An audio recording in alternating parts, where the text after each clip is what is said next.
बिस्मिल्लाहिर्रहमानिर्रहीम।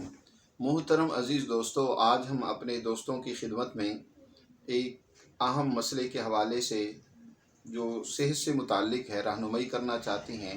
वो ये है कि हमारे दवाख़ाने पर अक्सर नौजवान आते हैं जो इंतहाई दुबले पतले होते हैं, और वो इस हवाले से शिकायत करते हैं कि कोई ऐसा इलाज बताएं, कोई ऐसा तरीक़ा बताएं कि हमारी ये कमज़ोरी और दुबलापन ख़त्म हो जाए। याद रखें, मर्द के लिए खूबसूरती उसका जिस्म का भरा हुआ होना, सेहतमंद होना ही होता है।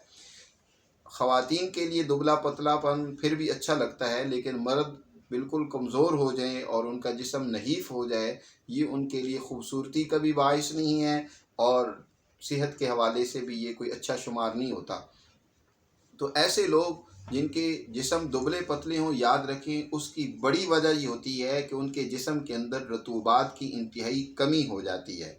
सबसे पहले ज़रूरी ये है कि वो अपने जिस्म में रतूबात को पैदा करने की कोशिश करें। अगर किसी तरीके से उनकी रतूबात ज़ाया हो रही हैं तो उस अमल को वो दूर करें और रतूबात को ज़ाया होने से बचाएं।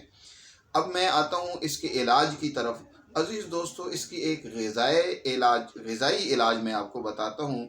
आपने सिर्फ दो चीज़ों का इस्तेमाल कसरत से करना है। बफ़ज़्ल-ई ताला आप देखेंगे चंद दिनों के अंदर आपके जिस्म के अंदर अजीब बिजली सा का करंट सा भी पैदा हो जाएगा, और आपके जिस्म जो है उसकी वो दुबलापन, कमज़ोरी वो दूर हो जाएगी। आपने करना ये कि एक खीरा और एक खजूर सुबह के टाइम भी खानी है, दोपहर को भी खाना है, और इसी तरह शाम को भी खानी है। यानी इस तरीके से आपने कम अज़ कम इब्तिदा में 3 खजूरें, फिर उसको आहिस्ता आहिस्ता बढ़ा सकते हैं। खीरा और खजूर, ना अकेली खजूर खानी है ना अकेला खीरा खाना है, दोनों मिलाकर खानी है। अलबत्ता खीरा एक, उसके साथ खजूरें 2 भी कर सकते हैं।